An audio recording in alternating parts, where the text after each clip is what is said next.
Well, today at about what time, Cantor Aronoff? 2 in the afternoon. It became clear that our student rabbi, Jill Goldreich, could not come this evening and she was slated to do the drasha this evening. She's not feeling well, and we want her to feel better for the rest of Rosh Hashanah. So Rabbi Schuldenfrei said, well, you know, the Rosh Hashanah is a very good time to have an experience where you realize that things don't always work out the way that you wanted. And when we sound the shofar on Sunday, we'll see how you start out with one sound and there are broken sounds and more broken sounds. And so it's not such an out-of-the-ordinary thing to have to deal with something like this. However, that means you're stuck with me talking off the cuff this evening, but I do have something that I would love to share with you. I think a lot during Rosh Hashanah and Yom Kippur, because tomorrow and Sunday we'll have Malchuyot, which deals with the honor of God, and then comes what? Zichronot, things to memory, how God remembers us, but also the things that we think about and we have memory for. And then Shofarot, the making public and blasting of the pride that we have as Jews, even as we go through all of these different stages of life. So I thought that I would talk to you for a few moments about the fact that my husband Ken and I were in Italy this May. Who's been to Italy? About 70% of the people. We had never been there before. And of course, as many Jews do, when you go to a place that you've never been before, you try to go and see all the Jewish locations. So we did that.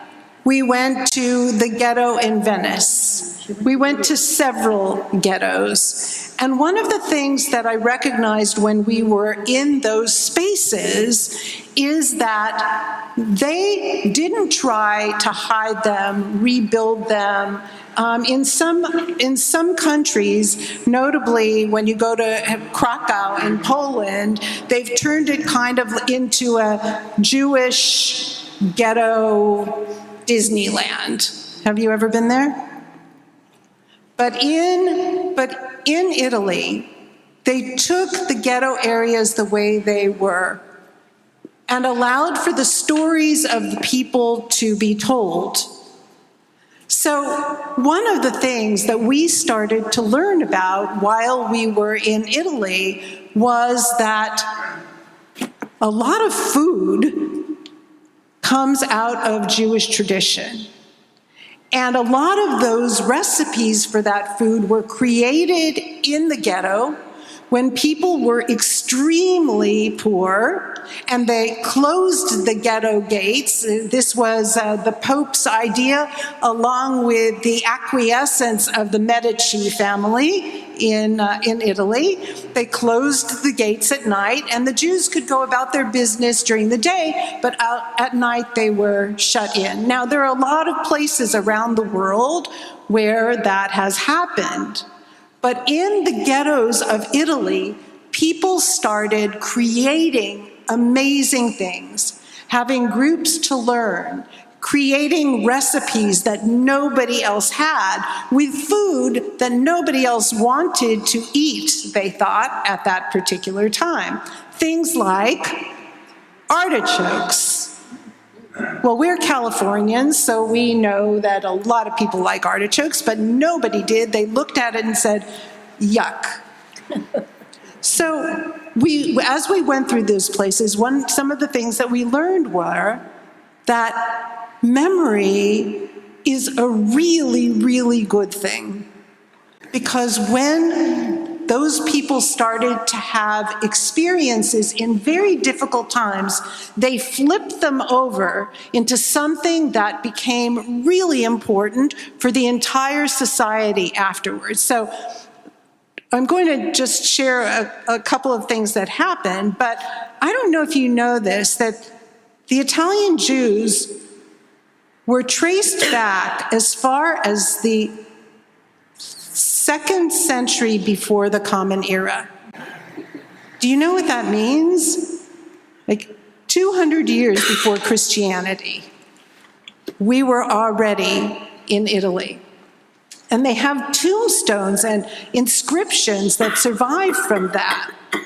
And some of the families, interestingly enough, arrived as envoys of none other than Judah Maccabee. True, they've been there that long. And certainly the entire Jewish culture started to grow and thrive even before Rome was Roman, by far. So Ken and I went and we took a cooking class on our very last day in Rome. And as a rabbi and a person who keeps kosher, I was really nervous about it because I always hate being in situations where I have to go to people who are very nice, who are trying to do wonderful things and say, can't eat that, can't do that, can't get near that. And so I was really nervous about it. So we met up. I'm sorry, this isn't a really prepared sermon, but we met up with a guy in a marketplace, an outdoor marketplace in Rome. And I'm thinking, how am I going to tell this person when he's buying all the food what we can't eat? And this is what happened. He stood there in the marketplace with the people in this cooking class and said, the first real cuisine to come out of this area was Jewish. And after that, Roman cuisine. And now we have both of those.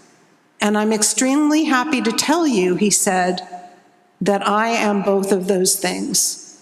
I am a Jew, and I am a Roman. And I want you to know, we won't be cooking meat today because that's not kosher. And we'll be buying all sorts of vegetables, and it will be wonderful, and make pasta, and we did. It was amazing. And then he said, those of you who eat whatever you want, which is great, enjoy it, you might not want to get the Roman salami because it's made with horse meat. So I thought, this is a nes min hashamayim, a miracle from God that this got to happen. And we went there and we cooked. And I thought, isn't it incredible when a community has pride? When a community is not afraid to remember history, even if that history isn't great. We live in a society now where when we don't like history, we shut it down. But maybe, as it was in Rome, it's worthwhile to deal with all the history and come to grips with it and teach people what not to do or what to do. So I have one more thing to say about the Roman experience, which was we went to the synagogue in Rome, the great synagogue. Anybody ever been there? We went for Shabbat services. Anybody ever gone for Shabbat services? Great. So we went there, and of course there's not mixed seating, so I go up into the women's area, and I think, okay, I can't speak Italian, but piece of cake, this is Shabbat, it's Hebrew, and I go to get the Siddur, and I looked at that Siddur for 10 minutes while they were davening, and I could not make out a word. Which is another thing about the pride of Italy, of Rome. They have their own way of pronouncing the Hebrew for the liturgy, and their own absolutely Roman music. And somehow, from 2 centuries before the Common Era to 2023, they have been doing that same music. Wow. And with pride, and with dignity, and with love. One more thing and I'm done. There's a museum there, and in the museum there are Torah covers and parochet, things that you use to decorate the synagogue. And they rotate those things every few weeks. And some of them are 500 and 600 and 700 years old. So they value and love every bit of their history and want to show it and grow in it with one another. I hope that as we move into this Rosh Hashanah and Yom Kippur, that all of us can grab hold of that pride and that memory as we experience our own culture and traditions and love of being Jews. Shabbat Shalom and Shana Tova.